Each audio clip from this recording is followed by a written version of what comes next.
Oh, hey, everybody, what's going on out there? Final Fantasy VI Worlds Collide Land. We got a special race for you today. We are going to be doing the Super Bowl relay flags here. Let me pull that up for everybody real fast, and we'll explain it to everybody. But first, let me hand it over to our commentators for this evening. We are doing Dr. DT and Taco Mage. How are you guys doing tonight? What's going on, Taco? How are you doing? I'm doing pretty good. Got off an extra long walk today, so I'm actually feeling pretty energetic. Excellent. And I'm also joined by Dr. DT. Doctor, what is the prognosis for tonight's race?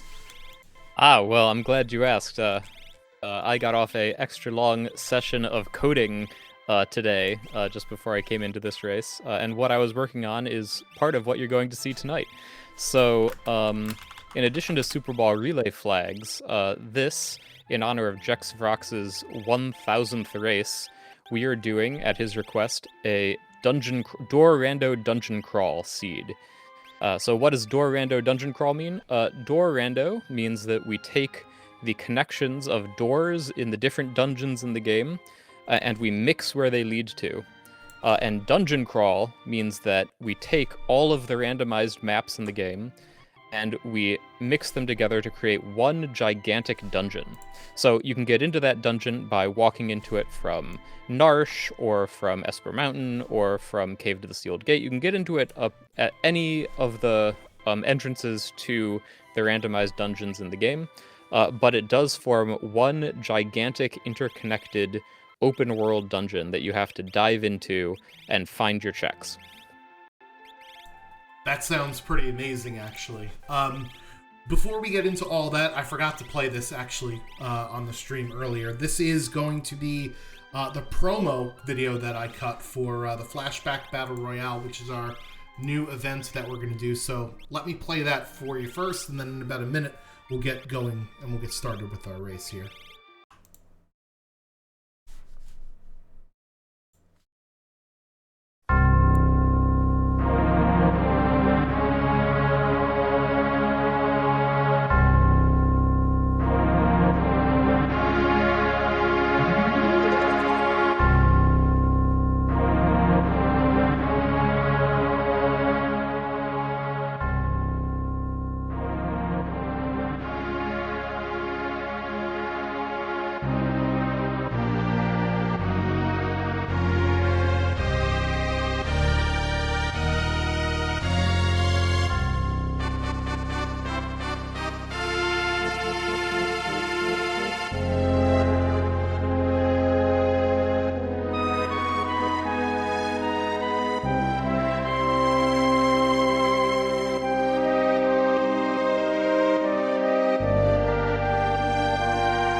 I'm sorry, my mic was muted the whole time. So yeah, we'll get started in just a second. That was some fun flavor text that I added to the normal Final Fantasy VI intro cinematic, which is pretty neat. So let's get this thing started. And Taco, I think you said that you had run some of these seeds before back in the day. So tell me a little bit about your experience with the dungeon crawl mode that we're going to see here. Yeah, so I can't remember what version it was, but probably a year ago now. The original version of it came out, and it was something that I remember running with Jex and Hefe back in the day, and it is basically what was on the tin. It's one giant dungeon, and I guess the biggest stumbling point there and the biggest gotcha is that there are certain transitions that are one directional, and those are the ones you have to be really careful about and plan out really well. Generally speaking, a few examples of those are in Umaro's cave when you fall into one of those pitfalls. In the vanilla location, you drop down into the room below. In this game, you can in dungeon crawl mode, you can end up in Serpent Trench, or you can end up in Esper Mountain, or you can end up in a wide, like, all over the place. So you have to be careful. Yep, and I remember, like, we were always trying to avoid the soft lock, so you save a lot extra before you hit those, and there's one particular room that is, I think, notoriously, kind of a notorious gamble, is the top of Esper Mountain, where you've got the three drop points, but there's that save point right there. And we'll see today, it was pretty common to save there, and then go into one of them, see where it leads you, then immediately reset and hit a different one, just to see what you're dealing with. It looks like we're getting running here. Looks like there's a little bit of time difference between Hefe and Jex. Yeah, I think Jexvrok's stream might be on a little bit of a delay, but let's see what happens here. Yeah. So we see Hefe going into Nikeah here. So unlike, as I was saying, in Dungeon Crawl mode, the towns are not randomized, so you can go do some shopping here. Nikeah is a good choice because you've got all of these shops all on the same map, so you can check all of them pretty quickly. Yeah, and if memory serves, the transition that's important in like Narsh, for instance, is actually the screen that goes into the cave and not actually above Narsh, if I recall. That's right. Yeah, so in Narsh, in order to enter the dungeon, that transition is at the point north of the city where you walk into the mines. The same screen where you can see if you can peek if Umaro's check has a character there or not. Right. I believe most of the screen transitions where you actually walk into a cave is the first randomized room. So like if you were going into Esper Mountain, that first, like where you're on the grass, that's the same. Well, and actually that's a bad example because you don't walk on the grass in Esper Mountain, but like South Figure Cave. Example of that. South Figure Cave, Mount Colts, yeah. Yeah. So Hefe found some fixed dice for a pittance here in Mobliz. So that's a great find for him. Yeah, I find that in this particular flag set, that's your go-to is like hit the shops. Yeah. On Jexvrok's side, he's done a smart thing, which is that he has triggered Lone Wolf here in Rando. So I should mention, this is an open world seed. I have not yet put the work in to figure out how to do character gating with randomized maps. It's on my to-do list, but yes, let's get this. For the time being, we're just going to be doing an open world game here. So what that means is that any check that they find, no matter which character it's associated with, they'll be able to do it. But Lone Wolf, you cannot do unless you have initialized Lone Wolf by kicking him out of the treasure room here at Narsh. So Jexvrok has set himself up, if he finds the Tritok Peak somewhere in the dungeon, that he'll be able to get the reward from Lone Wolf.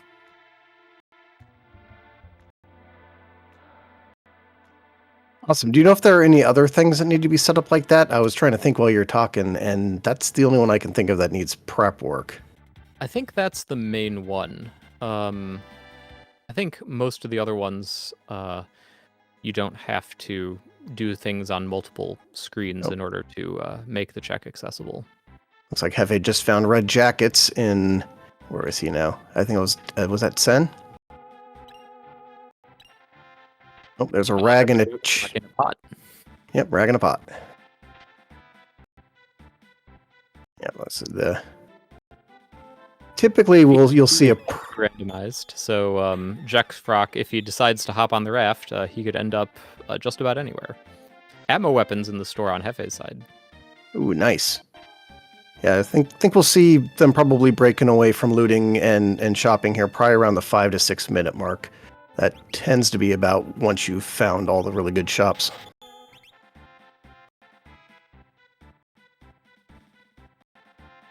And I think Hefe's going to grab a free check here. Yeah, exactly.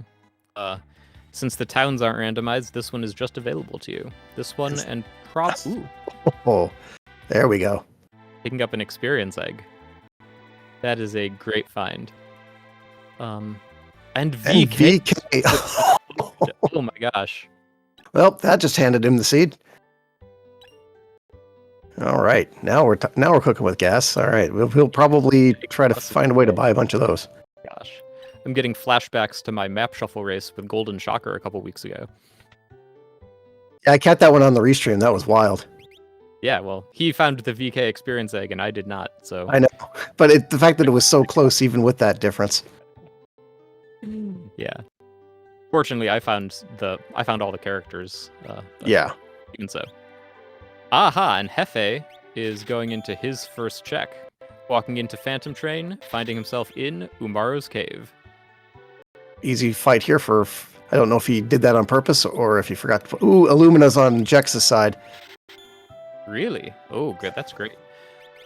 My guess is Hefe did this on purpose, because since you never know when you're going to have to be able to take on a boss, you want to be prepared for it.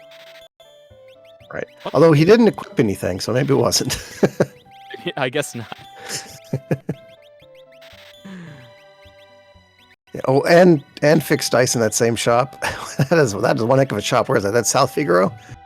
Oh, so we found one of those doors. The middle door leads to Zone Eater's belly. There's MTech. And we're gonna go into MTech. This is... And that's a one-way. Yeah, so he cannot go back. He is committed to this. Oh, I love seeing the gamble. Yeah. On Jexvrok's side, we got the very first glitch, where he walked out of a town and ended up in the middle of the ocean. So this is very much in beta. There's lots and lots of bugs still in it that still need to be worked out and stomped by me. Ooh. I hope you will... Ooh, this is great. Yep. This actually will be the train ride. And this is going to get him his first experience. I hope he can take this boss. I was going to say, that's definitely a one-way there. Yeah. So, door randomizer is very much in beta. There are lots of glitches. In order to make it a little bit less likely to soft lock you, I made it so that the airship warps to you anytime you step out onto the world map. So hopefully, anytime you go to the world map, you should have the airship with you. And if you have trouble, the warp stones also are reworked so that they take you to the airship in the world of balance. So if you get into a tight spot, can't figure out how to proceed, you can always use a warp stone, and that should you'll be backed out of the dungeon, but at least the game won't be soft locked. Does this also have the little bit that lets you use the warp stones at the top of Roll to Ruin Narsh cliff? Yes, I believe we updated the warp stones so that they work in more places. So shout outs to Franklin for helping me out a couple of years ago now. I think he was the one who wrote that particular warpstone edit. Yeah, it's really nice. I think there was one that we ran way back in the day where it was a soft lock to go up on top of Tritalk, and you could warpstone out of there to save yourself. Oh, so like you walked up to Tritalk and you couldn't leave? Yeah, it was some sort of weird interaction with one of the drop spots where you dropped into a room and then you walked out of that room and were in Tritalk, but there was no route back. I can't remember exactly how it worked. I think it dropped into the... Yeah, and I think that was also before you had the airship warp in, because you could go out to the map and and your ship would be the entrance that you went into. So it basically created a one-way loop. I see. Yeah. Well, we try to avoid those. Someday, I will have worked out all of the bugs in the mapping algorithm, and we'll be able to guarantee that the maps do not lead you to soft locks. But until that day, we're going to just take it easy on the runners, the people that want to play dungeon crawl, and make sure that they can accomplish what they want to accomplish. So Hefe is through his first boss, Flame Eater, and we'll see where the minecart takes him. Oh, so when you get off the minecart, it's going to randomize the next scene? Yes. Oh, yeah. And this one Neat. Dropped him that one-way exit out of the end of Sealed Gate Cave. Oh, look at this. Now we're in Azur's basement.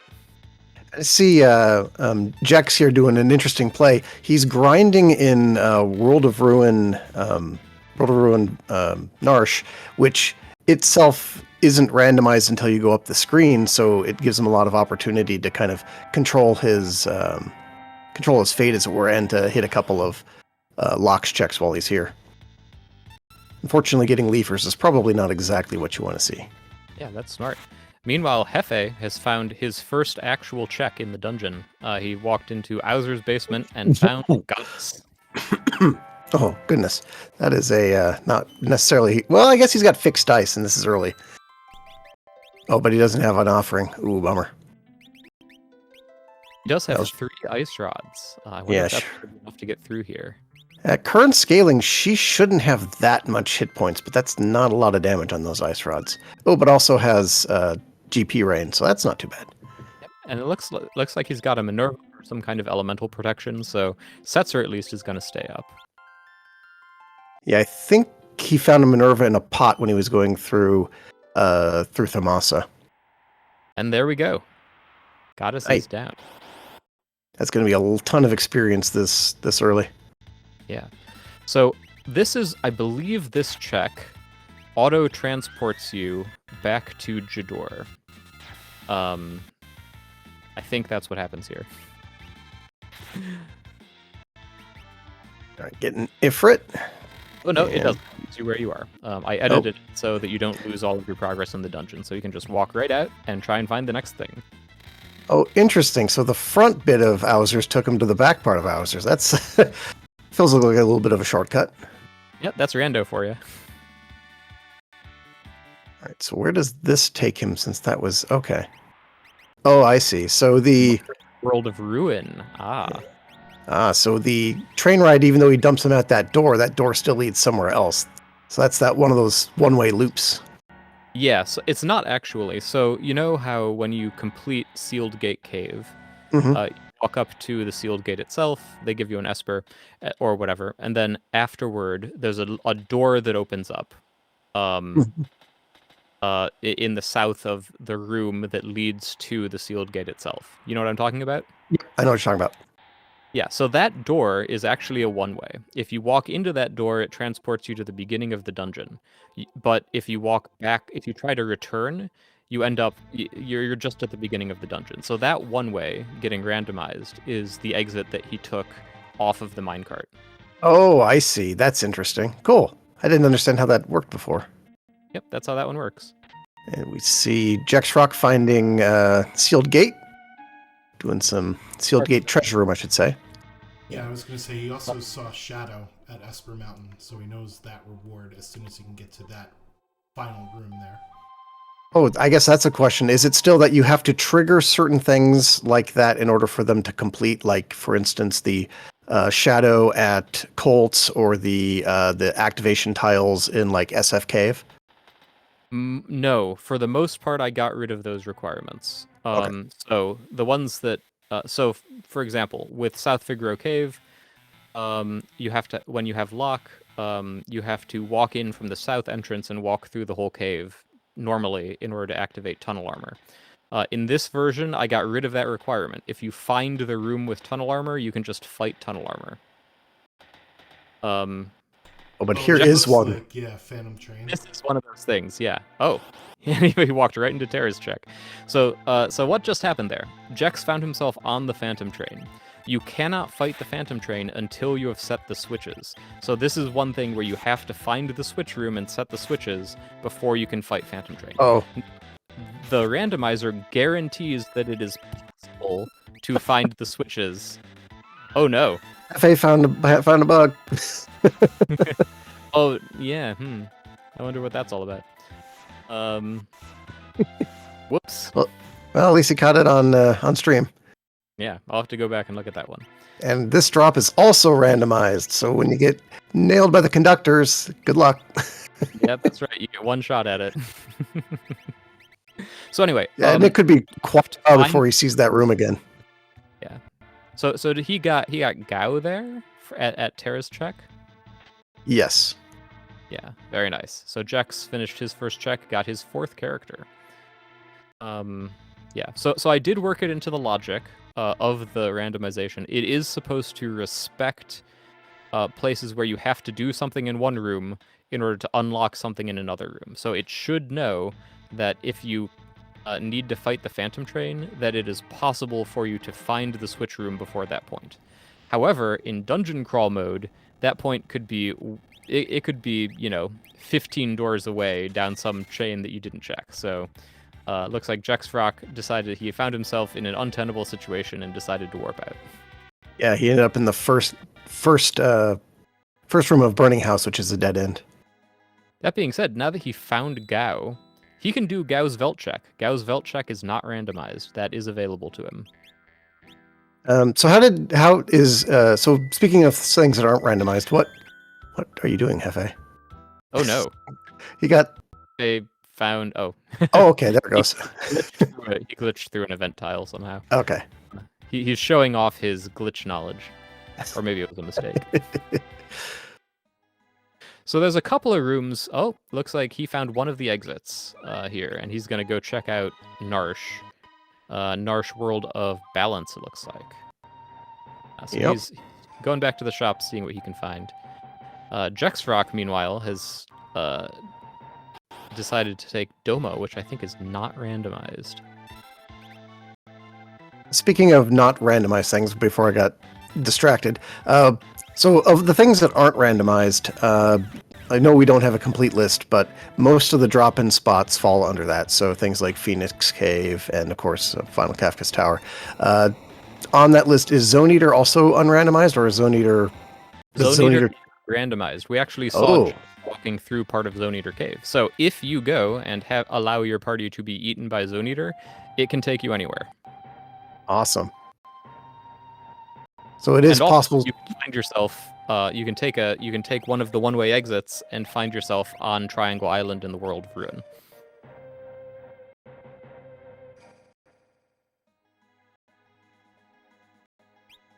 Was that a magic power +2 Esper? That's awful nice. I think that was.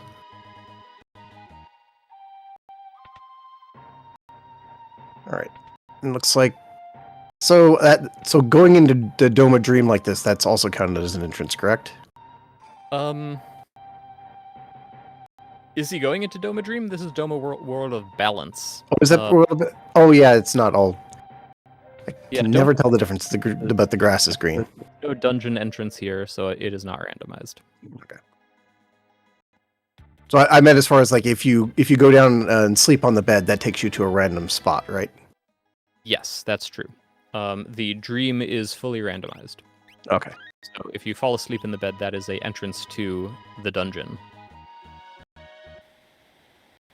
So is jumping off this cliff. So Jex is going to see where this takes him. My guess is Umaru's cave. I'm hoping Trench. Trench would be great. I'd love to see Trench. Oh no, it's vanilla. Wait a minute. I thought I randomized this boss fight and put it after the jump, but maybe not. Maybe it's before the jump. Okay. And then you end up going someplace random afterward. I don't know. Maybe this is just Rando being Rando. Yeah. Oh, didn't do the suplex. Well, okay, we have to call it Hefe wins. Well, if he does the suplex.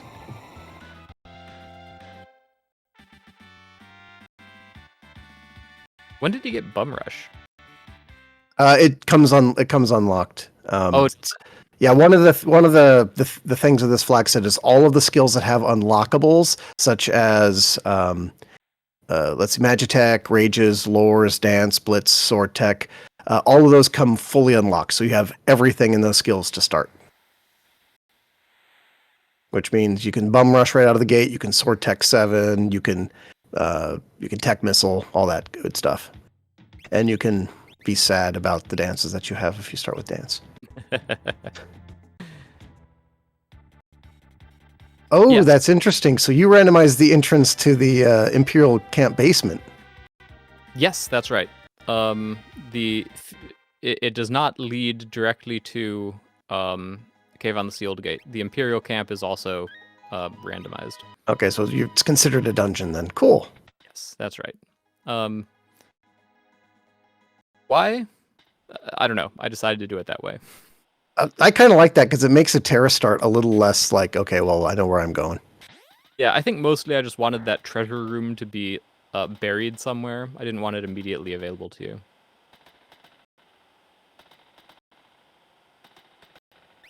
Oh, and Jexvrok and Mog on the train. Very nice. So I guess that's the question. Do you keep the logic where if you defeat the boss at the end of Phantom Train, you would get the character, but if you just find the character like that, you can take them and leave? Yep, that's right. It's a perk for dungeon crawl mode that you can just take the reward there, and you don't actually have to fight the train if you have another way out.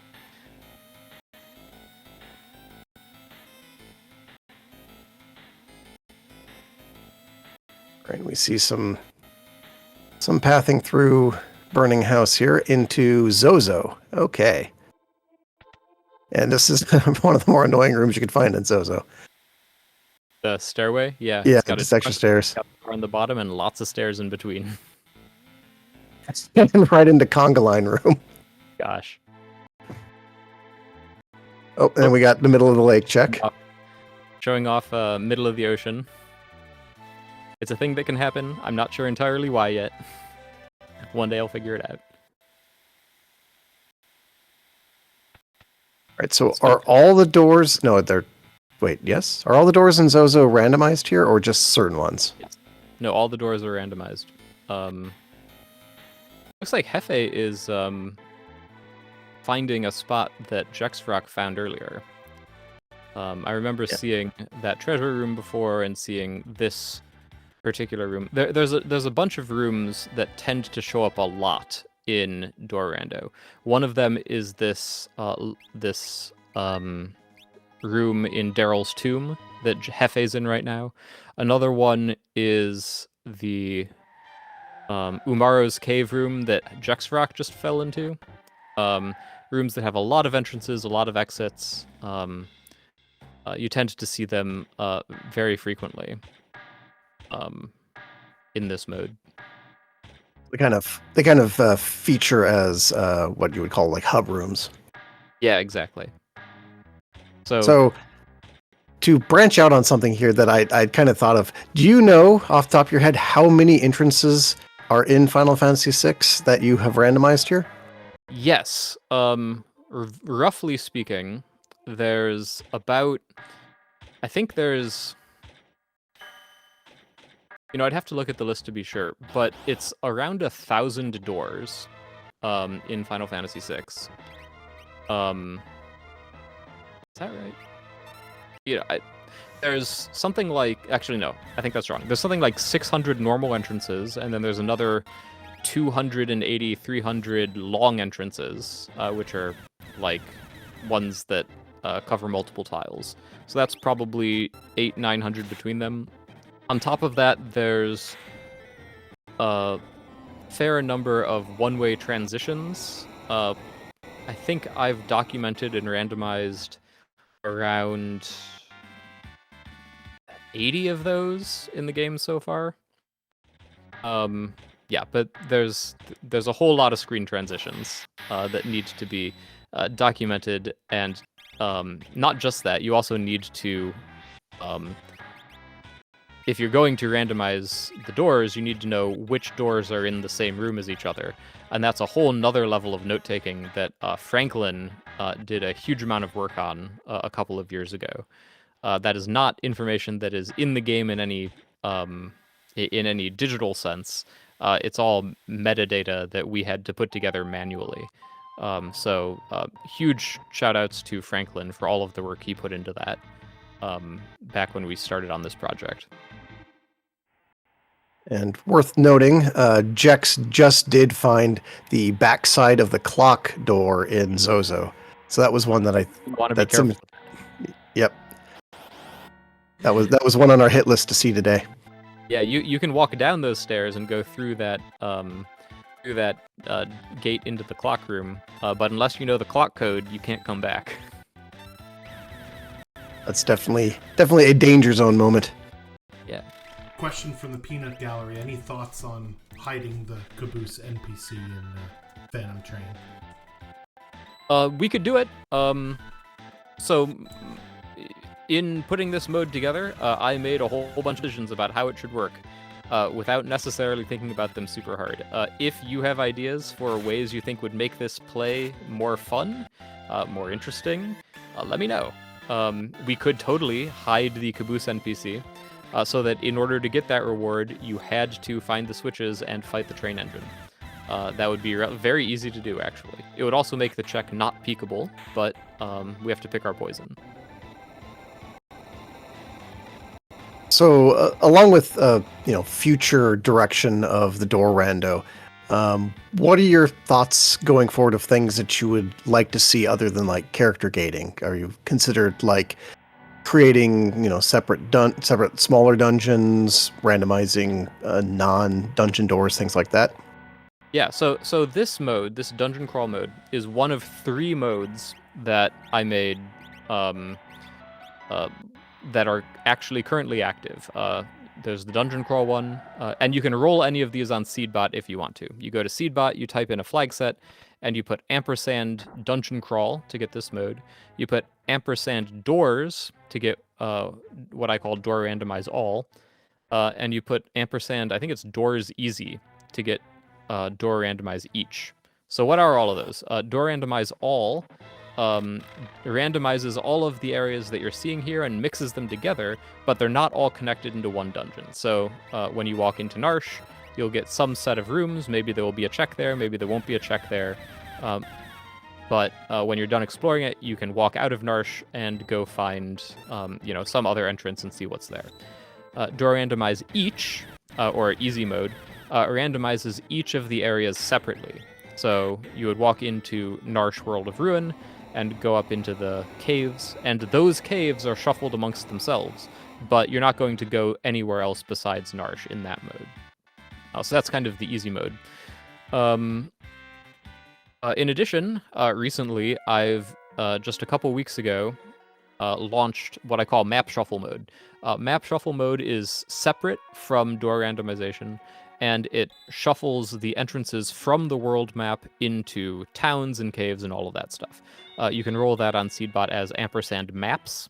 And just today, in fact, this is, I guess, the official announcement, just today I pushed a version that does cross-world map randomization. So if you want to try that out in Seedbot, you go into Seedbot, you type in a flag set, and you do ampersand map X. That's MAPX. So that'll give you cross-world map randomization. So you can walk into Zozo in the World of Ruin and find yourself at Esper Mountain or something like that. So all of those are active right now on Seedbot. You actually can mix map shuffle with door randomization. I haven't actually played a seed, but it is something that you can do. Oops, Hefe's in prison. And can't get out. Well, that's... does he have warp stones? Oh, no. He's got a warp stone. Yeah, he's got a warp stone. Yeah. I think they start with 5. That is another thing I should put on my to-do list. I think there's warp all in... That was not an intentional jail sentence for Hefe there. There is warp all from the flag set, so you can use the warp spell for 0 MP. Oh, that's good. That's probably the safest flag to have right now during beta testing. Yeah, so a lot of the shenanigans that happen because the game often reuses maps for World of Balance and World of Ruin. So that basement, Figaro Castle basement, is actually the same map in the World of Balance and the World of Ruin, and the only difference is that when you walk into it, the game looks to see if the event bit that says if you're in the World of Ruin is set, and if the memory says that you are in the World of Ruin, then it gets rid of the prisoners and opens the door and opens up that doorway that goes into Ancient Castle. So a lot of the shenanigans that happen, a lot of the bugs stem from the world bit not being correctly set when you walk into a map. I have expended a lot of time and effort trying to make sure the world bit is always set correctly, but obviously there are still some bugs, so I'll keep working on ironing those out. In the meantime, warp stones for all.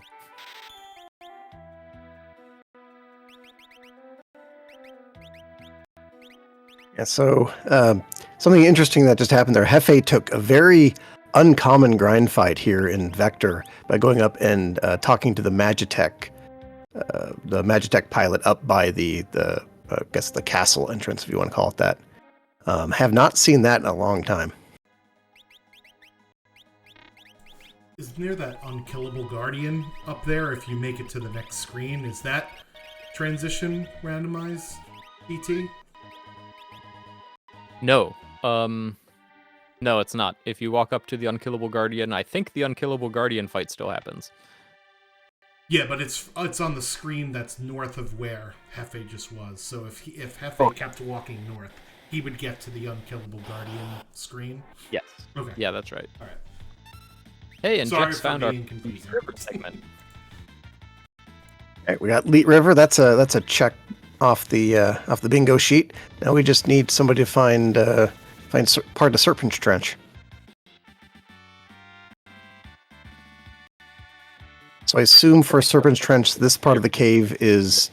Oh, sorry, I talked right over you, Dr. DT. Go again. I was just saying Hefe is looking in the original location here. Maybe he'll get lucky. You were saying? He was. I was just gonna say that first kind of anteroom to the trench. That's kept vanilla, and it's the transition as you jump into the water where the move point is. Yes, that's right. I mean, this is part of the trench, right? Question mark. Yeah, not quite what I was looking for, but I mean, we'll take it. And he falls back into the Esper Mountain hub room. Oh, interesting. More of the trench here. Yeah, it's the other half of that room that he did the back half of, and then right back into the hub room. You're gonna see a lot of this room. There's a lot of one-way exits that end up here. So when you're running one of these seeds, you get very familiar with where that room leads to. So about half an hour in, how are we looking? What's your take on how our racers are doing here, Taco Mage? Well, Jex seems to be on a tear. He's already at 5 and 4, so he's just looking to lock down his last 2 Espers. And then with what he's got, I think he'd be pretty comfortable just jetting right into KT. So I think really he's just on Esper cleanup, hoping to find a couple of quick ones. Hefe is a little bit behind, I think, but again, with everything being randomized, it only takes a couple of really nice connected rooms to catch up. Oh, picking up the invisible treasure there. Kind of a nice find. I wonder if...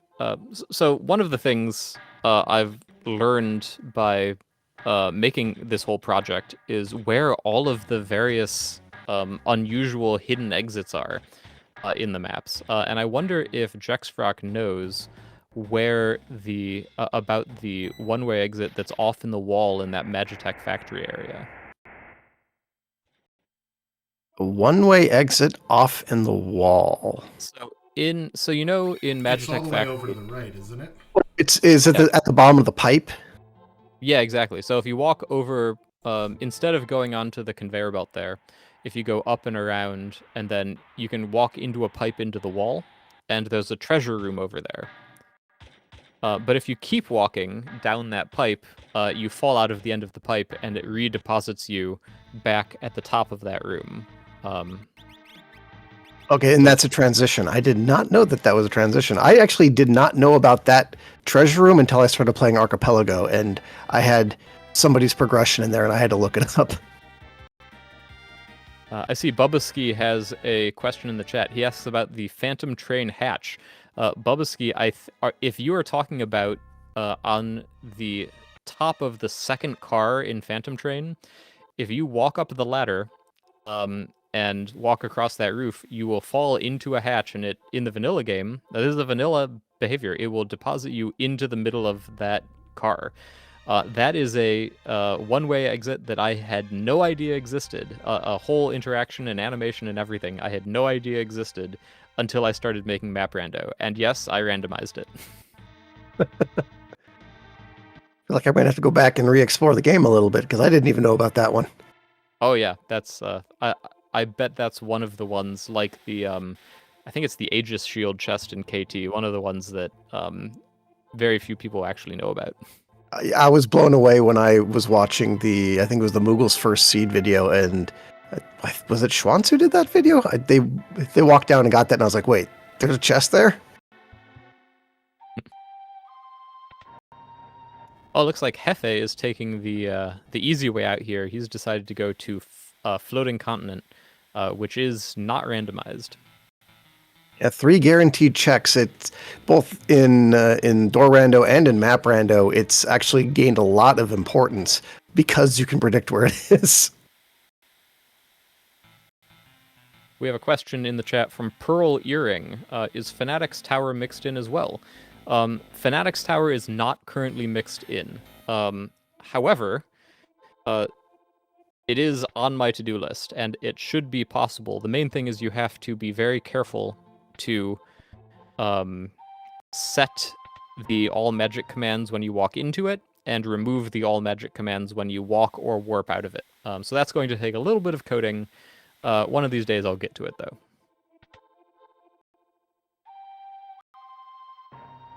So here's a little bit of a coding question.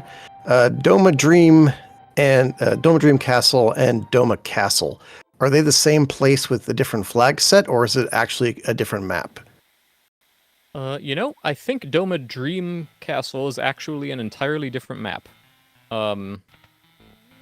Actually, no, I'm quite sure it's an entirely different map. And the reason I remember that is that one of the doors is misplaced, and you can't actually access it in vanilla. Oh, interesting. Yeah, I corrected that for the door randomizer. It's off by 1 tile. It's the door that leads out onto the balcony.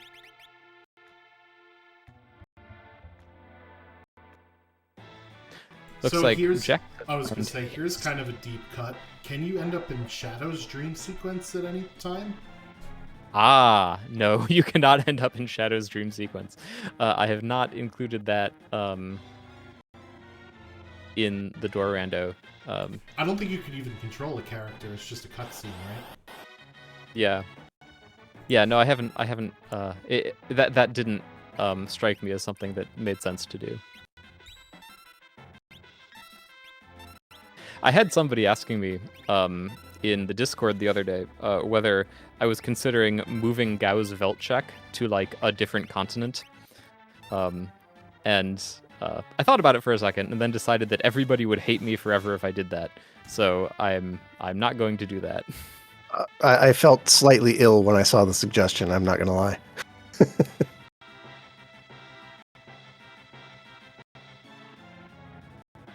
All right, so first check on Floating Continent is Edgar. So Hefe picks up his 4th character. Great find for Hefe.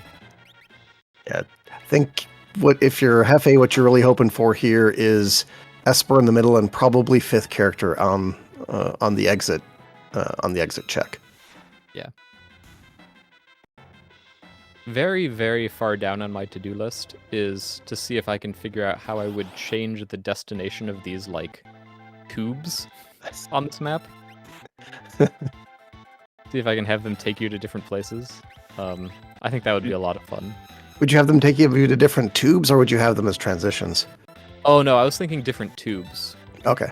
Rather than transitions to different places. Although, like, different, like Yumara's Cave, for example.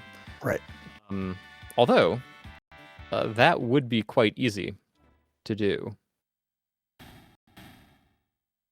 To make them entrances and exits as if they were map transitions. But no, I was talking about, like, randomizing which tube entrance goes to which tube exit. All right. Looks like Jex here is going to be looking for his one last Esper, and then he'll be in go mode. Hefe's just cleaning out the rest of Floating Continent. Yeah, meanwhile, Jex is stuck in Umaro Hell. Hey, I recognize this place.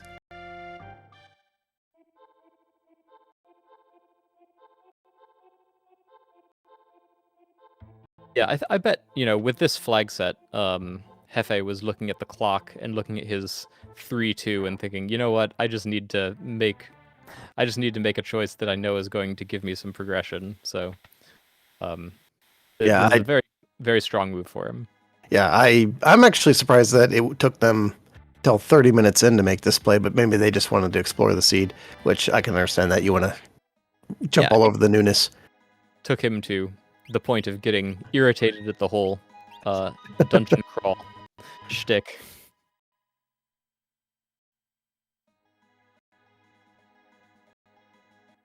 Yeah, I don't recall. We're through Tritalk. Yeah, I don't recall if I was going to say,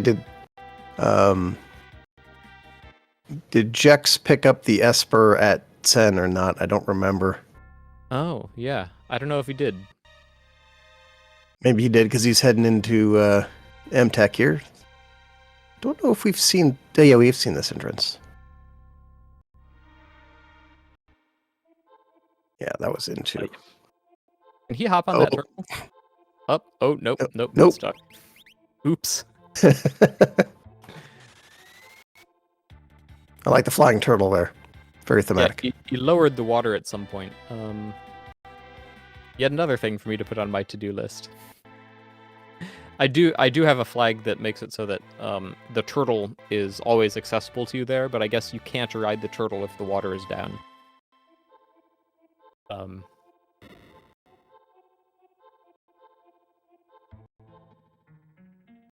Oh, yep.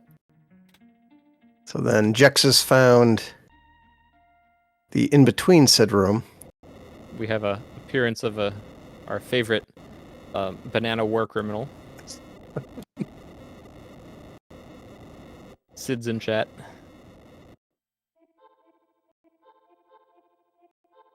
Making a dream loop here. Let's see what gonna go right door. Where does this take him? Oh, that's the skater exit. That to the world map.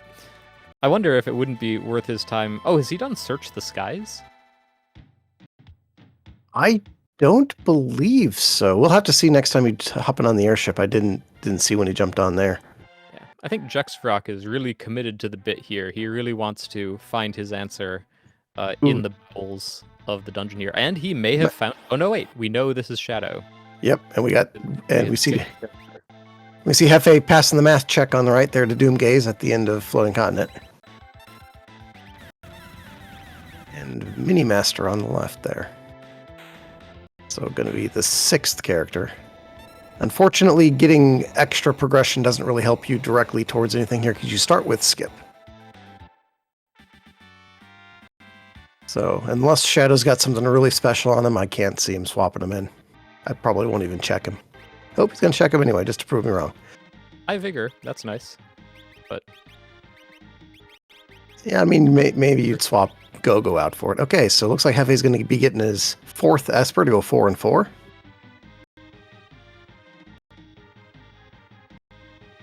Wonder if Hefe's going to do Search the Skies now. He's jumping right into Ruin. Oh my gosh. Oh! And like in the blue, Jexvrok finds Gogo's room, which just has an Esper sitting pretty there, waiting for him to pick it up. So Jexvrok is now in Go mode. Yep, and I imagine we'll see him head right for Kefka's tower, because his party's pretty strong. Maybe a stop for a little bit of shopping. Oh, mega elixirs in that shop for Hefe. Also 62 elixirs in his inventory. That's pretty nice. Just a couple. Should be enough. Yeah, in a run through where that's not enough elixir, something has gone really, really wrong. And Hefe now going for Search the Skies, trying to get his goods. Rexel. With everybody holding the Luminas, this shouldn't take very long. Oh, yeah, and to proc. Oh, and Jex found offerings in was it World of Ruin Albrook? Did he find anything to go with those offerings? I think the VK was on Hefe's side. Yeah, I don't know if he found the VK or not. I didn't see. He might have picked up like an ammo weapon or something from a dead check. All right, Hefe's picking up his 5th Esper to get 4 and 5. I don't know if that's the closest thing to calmness protection I think we've seen. Although with this much power, I mean, calmness protection is... Somebody has Golem. I think Oh, did they pick up... found Golem somewhere. Oh, I must have missed that. Ah, and here we have Terra at Fnatic's Tower. Yeah, so Hefe has said, to hell with this. We are doing checks that are not randomized. And you know what? Hats off to him. That is probably a good choice at this point. It'll be interesting to see whether or not he decides that that's still a good philosophy when it comes to Phoenix Cave.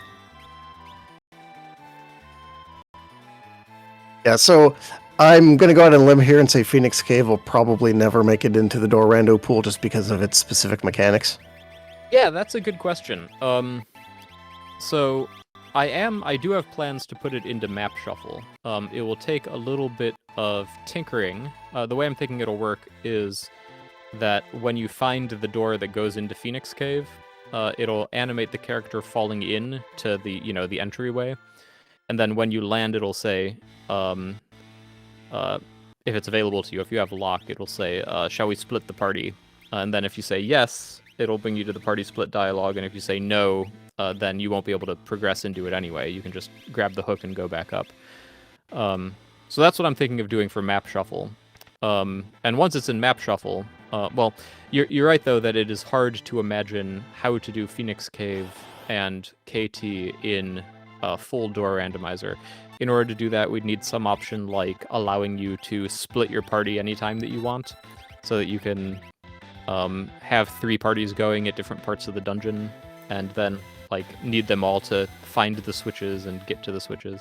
But honestly, that's a huge amount of work, and I'm very far away from having a solution that I think makes sense there. I guess the other possibility would be to just pull all the rooms into the pool and then just have all of the all of the obstacles just removed.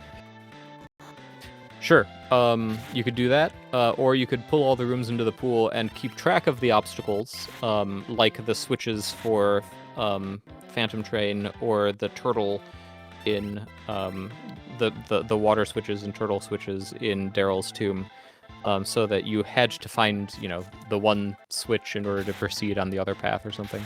The issue is, how do you activate Kefka? Does Kefka activate as long as you step on one of the switches? Is that fun? Does that work? Maybe that works. Yeah, it's hard to say. Speaking of having a powerful team, that was Guardian went down doing almost nothing to Jex's team there.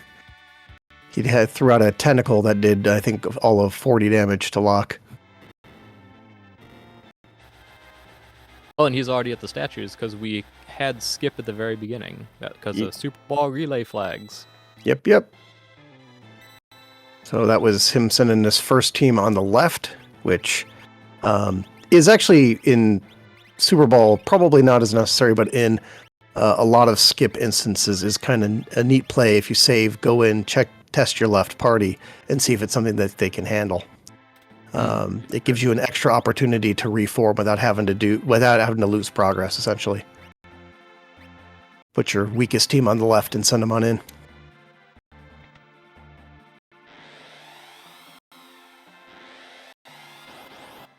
And Hefe going counterclockwise now. Actually, no, this is clockwise. He already did counterclockwise. This is the DLC of Fnatic's Tower. Yeah. I was thinking, what if I've thought for a while, after having to walk up and down Fnatic's Tower a lot, I kind of feel like maybe we should put one of those Zozo-style hooks at the top, and when you jump on the hook, it very slowly scans down all the way through Fnatic's Tower, so that it takes the same amount of time, but you don't have to ruin your thumb by directing your character around in circles for a whole minute. That's an interesting idea. Yeah, that's a neat idea. I definitely would want that maybe as a flag. And I think I would be more behind it if the words "now is a good time for a water break" were to appear on the screen as you're lowering down. Yeah. It is that is the sort of thing that is against, in some senses, definitely against Worlds Collide philosophy of keeping things as vanilla as possible, but not more so. Even so, I feel like when I have to walk down Fnatic's tower, I'm always like, how much time would it take me to code that up? Yeah, it's one of those things where, yeah, it's vanilla, but how much value are you getting out of going clockwise after having done that counterclockwise? But then again, I don't know, to a certain extent, if you made it less obnoxious, would that make Fnatic's tower more of a no-brainer to do?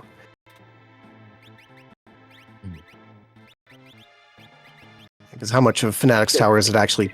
Just go ahead and code them up like the randomized level spell level X magics.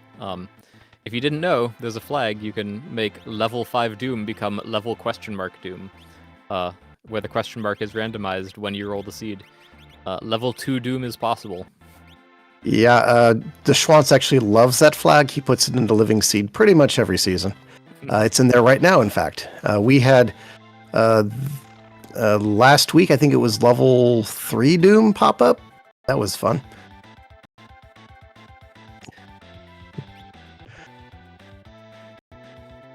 All right, so we got Hefe doing.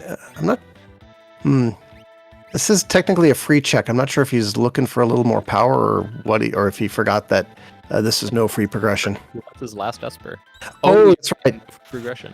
Yeah, no free progression. So he probably was trying to double it up with Buy and Send Thief.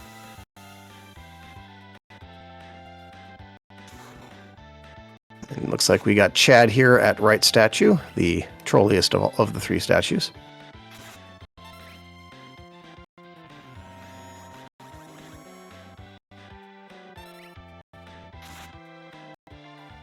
Hefe taking a little bit of time to re-equip. Oh, maybe he's gonna.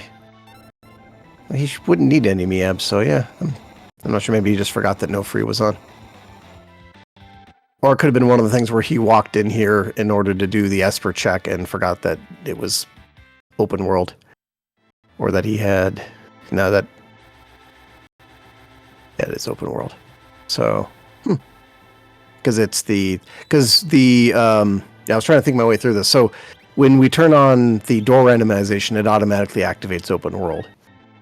That's correct. Door randomizing is currently automatically makes it open world. Because character gating adds a whole nother level of complexity that I believe is possible, but I'm not going to bother trying to do until we don't have things where you're like warping to jail or the middle of the ocean. Yeah, so I think that's probably what happened to Hefe here. He went in to get his Esper and was like, oh, that's right, we're open world. And it was like, well, I'm here already. Might as well do a little bit more looting. Yeah. So Jexvrok, meanwhile, has made it all the way through to Kefka at 52:36. Which is a respectable time for a door randomized version of Super Bowl. I mean, even on the more annoying versions of Super Bowl, you can clock times over this, so that's actually heading in with a really good time. Yeah, no, he's smoking this. So, shall we do the thing where we guess how long it's going to take him? Starting at 53 minutes? Yeah, definitely join in the chat. I'm going to guess 7 minutes, 30 seconds. Yeah, he does have power, and they are scaled final boss, so it should go pretty quick. It's one of the things I don't know off the top of my head how much the transitions actually add time-wise. Schwantz probably knows. He's got that hyper game knowledge. I wish I'd memorized it, but I think it's like 20 seconds for the first 3, and then it's a little extra for Kefka, because he does that stupid, hey, I'm here, guys, coming down from the heavens thing. So it's a little bit like a minute and a half, maybe, total.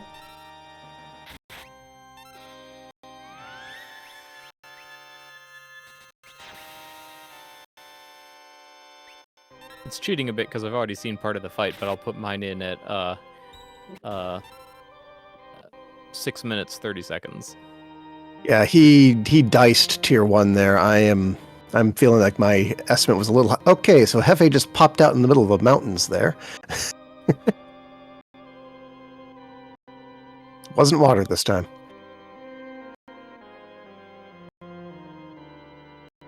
Yeah, Jex is probably going to come closer to that 6 minute. He absolutely destroyed that tier, and I did not account for the how little health the scaled final boss has. Yeah, it's always surprising when you walk in here and you've got level. What would this even be? Level like 30 enemies in the final. Yeah, that's 6 and 6. That's 12 times 2. It's like level. Is it 2.5 or 2? I can't remember what the scaling. I think it's 2 scaling, so it's like level 24 Final Kefka. Yeah, so level 24, they're normally, level 70-ish? Yep. So, yep, they're down at around a third of their health. They're going to go down real quick. And they're not going to punch you very hard with 10 hits. Let's see how many blocks we get here. They're all wielding Illuminas. We might get a full party block. Nope. One got through on Gao. Meanwhile, Hefe has found his last Esper and is on his way into KT.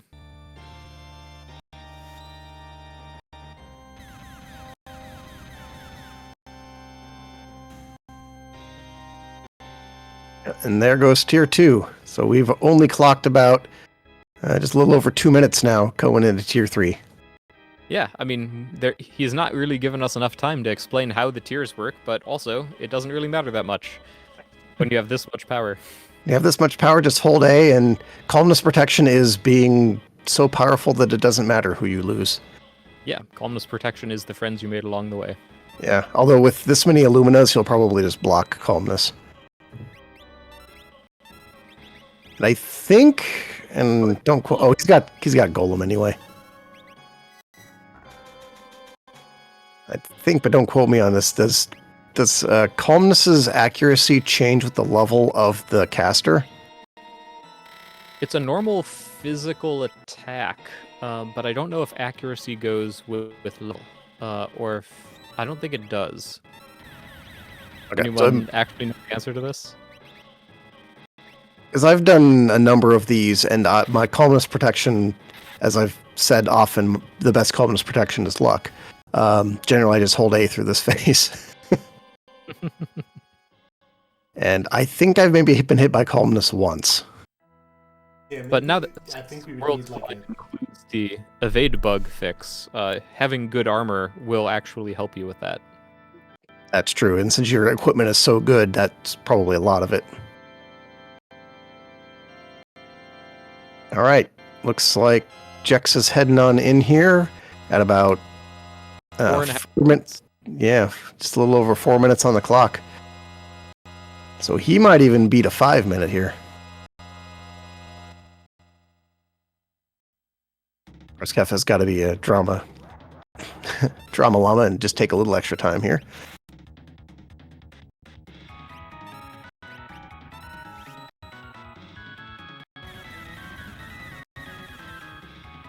Gao throwing out that quad 9. Come on. Got 5 seconds. Oh, then the proc gonna slow him down. I love it when weapon procs feel like a DPS decrease. Oh, there it is. With a final Kefka fight of about 5 minutes and 8 seconds, Jexvrok has taken home the gold and is our winner tonight in this Super Ball Relay Dungeon Crawl seed. Fitting, it being his 1,000th race, so I think it's only fitting, or I just said that, but I think it's only fair that he win his 1,000th race.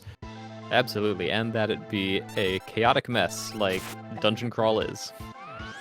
That's very fitting for Jexvrok. And looks like he's in the chat now. GG, sir. GG. GG's, Jex. And congrats on winning your on playing your 1,000th race and winning it. Thank you. So, how do you like the Dungeon Crawl mode?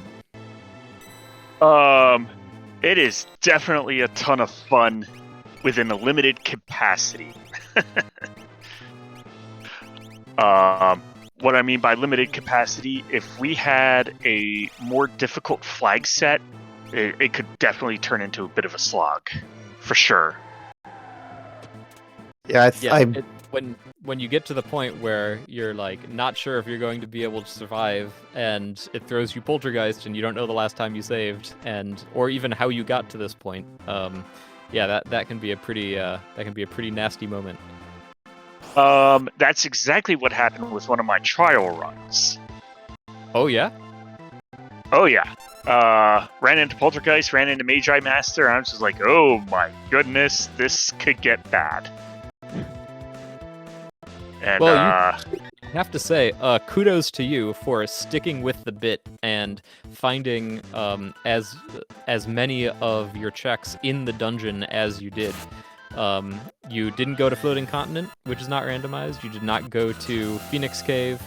You did not go to Fanatic's Tower. All places you could have gone and picked up some good espers and characters. But so kudos to you for finding your path to victory in the randomized chaos. Is Doma Siege randomized? No. Doma Siege is not randomized. So I just happened to get lucky that it was vanilla. It's not randomized. It is vanilla. Oh, okay. So I did end up doing Doma Siege. I thought that was on the randomized list. It is for map shuffle. Doma Siege is randomized, but not for the dungeon crawl or the other door randomizers. Okay, so that one I did hit, which happened to be an Esper. I don't know which one, but it was an Esper. So it was definitely quite the entertainment, this seed, that's for sure. Yeah, so Hefe at some point around 40 minutes in, and hopefully we'll get to hear his take on this when he's done with Final Kefka, but about 40 minutes in, he was looking at his 3 characters, 2 espers, and said, enough with this, and went to Floating Continent, went to Doma Siege, went to Fanatic's Tower, and got bought an esper off of the Sen Thief, and was able to scrape together his requirements without having to go back into the dungeon. But even so, he did not manage to beat you in this very chaotic map. I was surprised. Some of those dungeons yielded like one Esper right after another, like a couple of screen shifts over. I was just like, oh, okay, let's do this. Yeah, I appreciated how you grabbed Mog off of the Phantom Train and didn't even bother fighting the boss. That was a nice perk. Yeah, it does change. Even though the flag said no free progression, you can still end up with free progression, which is quite interesting. It's free progression that I'd have to work a little harder for, or get a little luckier to find. True. Very true. When I walked through one of the doors and I came out of the Welk check and just dove right into Gal's boss fight, I'm just like, uh-oh. I was not expecting this. Okay, let's go. Yeah, that's one of the ones that will take you by surprise. That one and Vargas on Mount Colts. If you walk in the wrong door, you're just straight into a boss fight with those ones. Plus, I ran into. Thankfully, the warp stones were usable all over the place because I did run into one potential soft lock area, but because of the usable warp stones, I was able to get out of it. Which one was that? I ended up in Daryl's tomb. Oh, with the turtle, yeah, because that was... Yeah. With the turtle, yeah. Yeah, thanks for picking that one. That's another one to go on my to-do list of things to look into. That's not supposed to happen. Yeah, Heavy's been finding a lot of those. Well, when I initially went in there, I did raise the water level up, and I moved on. I'm like, wait a minute. I still can't get through that door unless I lock it, so I just need to leave this down anyways until I can get to the bottom switch. So I put the water level back down, then I ended up back at the other area. I'm just like, well, would have been nice if I left the water level up. Oh well. Yeah. So the way that the logic works is it keeps track of what I call keys, which are things that you have to get access to in one room in order to make progress in another room. So the switch that's underwater with the turtle there is a key, and technically, the code is supposed to know that you have to be able to access that key before you can make progress through the thing that the key unlocks. But in a dungeon as gigantic and complex as the dungeon crawl one, the fact that it is possible to find that switch doesn't necessarily mean that it is anywhere near you, and you may have to go through 10, 20 doors in order to, and keep track of what path you followed in order to find it and switch it and then go back. Okay. I think the same Yeah, thing happened. Hefe was totally hoping Zozo clock was required, but that's if it was character gated. That I can only imagine how awful this could be if it was character gated. Yeah. Yeah, if it was character gated, actually it would probably make it a little bit easier because not every room would be accessible from the very beginning. Some of the rooms would be locked behind having acquired certain characters. But that being said, that's all very theoretical. So, do you have any reflections for us on 1,000 races run in Worlds Collide? Any wisdom for the young Moogles out there? I just play this to have fun, primarily. I took I took a backseat on the Ultras League. If I did another round of Ultras League, it probably would have burned me out. So I stuck with doing play, speeds, and flag sets that you enjoy. That's what it comes down to. Which is why in the Final Fantasy VI Discord, you see me running tons and tons and tons of Chaos Seeds and Chaos or draft runs. GG's Hefe. Yep, there's his crack pow. And he did my strat. He trusted luck for his Calmness Protection and got the double block on Terra. So just got to point that out. Who needs Calmness Protection? Yeah, as we were saying before you came in here, the best Calmness Protection is the friends you make along the way, right? It's a third character who can take Kefka by themselves. But yeah, as I was saying, experiment, try different flag sets, find, just have fun with it. That's what it comes down to. Getting good and getting the experience just literally comes with playing the game and trying the crazy stuff. Which is, why I busted this one out for a race. Or, pushed you, Doc, to get this thing up and running, even though potential soft locks could happen. Yeah, well, I'm glad you did, and thank you for choosing Dungeon Crawl mode to for this showcase race. It was a happy accident when Dungeon Crawl mode happened the first time. I didn't intend to do it. It was just I wrote the code a particular way and it did it, and I was like, wow, this is actually really great. So I'm glad you enjoy it, and I'm glad to share it with everyone. Yeah, it's definitely going to end up being part of Mad Doc Lab stuff. That's for sure. And I'm sure people will hate me for it. I will absolutely be there to revel in the hate.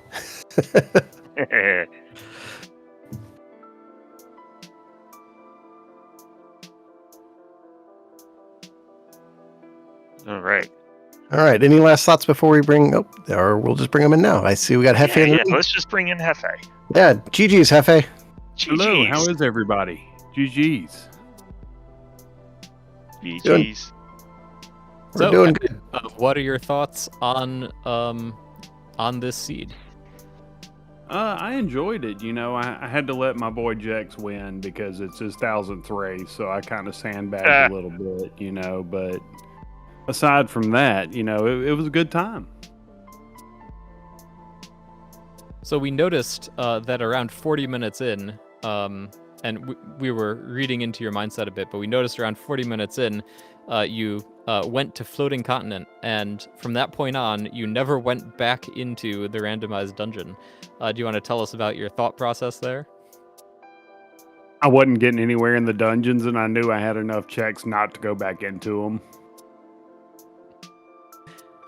That's a very polite way of saying it. I was assuming you had just gotten utterly fed up with it and decided. No, I enjoy it. For me personally, this and the door rando, I really enjoy. I don't enjoy them so much as far as racing presets, but like if I just had some time and I was sitting around playing them casually, I love them. So it's hard for me to put the race mentality on something that's just literally completely random. You get lucky or you don't. Yeah, sure. Hefe managed to at one point just walk into Gogo's room in the Zone Eater, and his last Esper was just sitting there waiting for him. So that's right. It's Rando's gonna rando, especially when the map is randomized too. Right, and they're a lot of fun. Don't take that the wrong way. I do thoroughly enjoy them. Just as a race mode for me personally, it's not my favorite. I can completely understand that. Yeah, when things get this level of crazy and random, sometimes it just feels good to get through it and have fun along the way and not really worry about your time. I think for the map entrance rando can be like that too. It's like, well, you're either going to find the thing that you need in the first 5, or maybe it's going to be in the first 20. Right. And it's going to be, well, who went counterclockwise around the map and who went clockwise around the map. It's always the last place you look. Oh goodness, I hope so. Who enjoys going to RNG Cave? It's like, well, I can get 22 pieces of coral in 7 screens, or I can get it in 27 screens or 47 screens. It's like nobody likes going there. Nobody's like, you know what? I sure hope I find Strago so I can go to RNG Cave.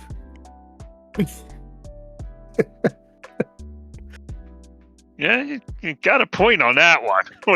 even without dungeon crawler, Right. Although RNG Cave is not on the dungeon crawler list. Right. Yeah, but also nobody went there, it so was a great time. I had a lot of fun with it. I had fun going through the dungeons. I did hit a loop like 3 different times and kept going through the same place, and I was like, man, all these doors seem to go to the same place. I need to go somewhere else. So that's kind of the time where I was like, you know what? I have enough not to do this. Yeah. It's easy in this mode to get trapped in looping through Umaro's pitfall room. A lot of doors lead there, and only like 1 or 2 doors lead out. Right. Yeah. Well, I'm glad that you enjoy the mode. I'm going to keep developing it, so hopefully there will be new and less buggy adventures for you in the future. Oh yeah, and you know me, I'll definitely play and help you out with anything that you need as far as troubleshooting or just play testing in general. So I'm good for things like that and like doing it. So yeah, thank you very much. Thanks for your bug reports in the past. Just a brief shout out. If anybody watching this decides that you too want to go to Seedbot and roll yourself up map shuffle seed or a door randomizer seed, and you run into a strange bug, please let me know. Just hit me up on the Discord. I love to get those bug reports, and I try to respond to them as quickly as I can. So thank you everyone who has found bugs for me to squash and make this a more stable and more fun and experience for people.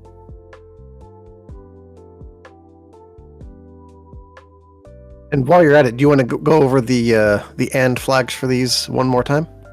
I will, sure. So there's currently 4 modes available. The map shuffle mode, &maps with Seedbot, shuffles all of the exits from the world map. And then additionally to that, there's the door randomizer modes. There's &doors. There's &, I think it's door easy. What is it? I should know this.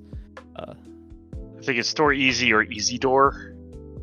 I think it's Doors Easy. Doors that one, underscore light. Is that what it is? excuse me, that's it. Doors Light, which just randomizes each of the individual areas without mixing them together. And then there's this mode, Dungeon Crawl, ampersand Dungeon Crawl. So any of those should work in Seedbot. The Doors ones are open world. The map shuffle works with character gating. And coming in the next couple of days, we'll also have cross-world map shuffle getting launched. That'll be ampersand Map X. So look forward to that. What a great time for Worlds Collide. Yep, Quality entertainment. Bringing in the new year with even more weird stuff for us to play with. Absolutely. And break, too. That's the best part. Yep. Yeah, my initial test run, I think, was it when I first attempted to roll a seed using Dungeon Crawler, or one of them, I broke Setzer Bot. Setzer Bot did not like what I was trying to do, and it turned off. Well, all of these weird niche edge cases, you're like, well, we've got to figure out how we got here first, right? So, always fun to be creating something, and then when someone says, "Hey, if I do this, then this happens," and you go, "Wait a minute, that's not supposed to happen," and you get sent packing into your code. And I know that you guys were testing some other thing for me earlier, and found something, and I'm like, wait a minute, I never did this, and it turns out that I accidentally deleted a pretty important line of code. So be careful what you copy and paste, folks. Once again, glad we could help in any way possible, even if it is breaking things that, thought weren't broken. For sure. So we are going to be doing a new event upcoming. It is the Flashback Battle Royale. So let's get some initial thoughts on that from both of you guys. So Hefe, what do you think about the new event, the Flashback Battle Royale? Are you excited to see some of these old school flag sets come back for some new life here? Yeah, I definitely am, because I've been in the community for 4.5 of the 5 years that it's been around. So I've done my time, so to speak, here, and well, I don't want to say done my time, because that seems like it's forced. I've enjoyed my time here over the past 4.5 years. And seeing some of these flag sets come back around that have been, throughout the years, it brings back fond memories. I'm looking forward to it. I really am. And I know Jexvrok, this is your 1000th race. And I know that obviously some of them were for some of these other flag sets that you mentioned, since you have started experimenting with a bunch of different ones. Are you also excited for a little bit of olds as well as the new here coming up soon? Some of it yes, some of it no.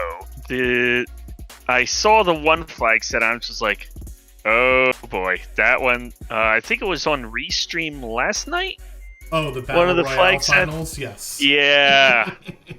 Yeah, I saw that. I'm like, no, that's mean.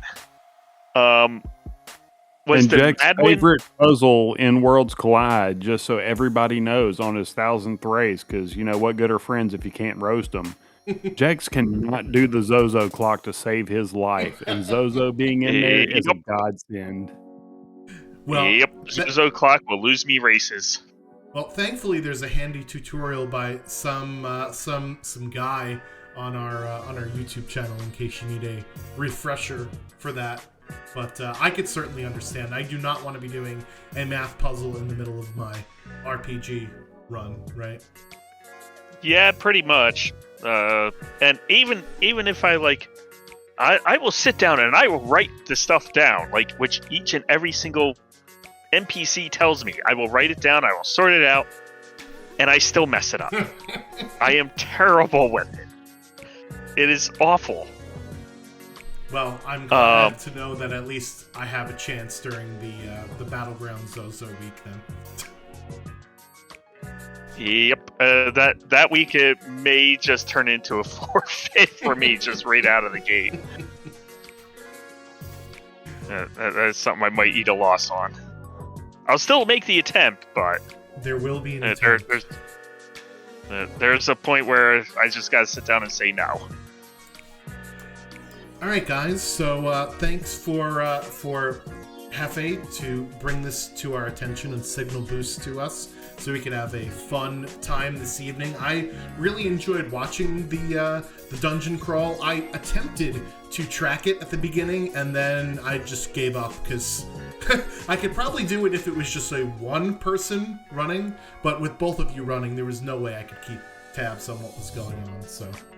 Thank you, Hefe, for bringing it to our attention. Thank you, Jexvrok, as well, for agreeing to be on Restream for a milestone for you as well. Any other final thoughts, Hefe, before we let you go here?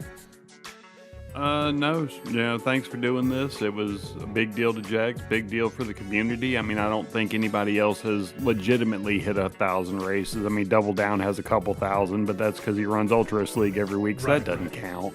Yeah. You know, I don't know of anybody else that has over 1,000 races, so I mean that's a pretty big deal, and I think we need to shine a spotlight on it. So congratulations, Jax. I'm proud of you. Thank you, and I know you're getting up there too, so we'll Close. probably have another one. You have to let me win that one. For sure. Jaxie, you got any other final thoughts before we let you get out of here? As always, anybody here that is new to Final Fantasy VI Worlds Collide, please join our Discord. You can go to ff6worldscollide.com. There is a link to our Discord. We have quite the wonderful community and friendly atmosphere. We have a Moogle mentorship program so in case you are very new, we got people that will help you learn the game, the strats, the routing, all that fun stuff. Aside from that, please give our racers and our Restream team a follow. GG's, and thanks for tuning in.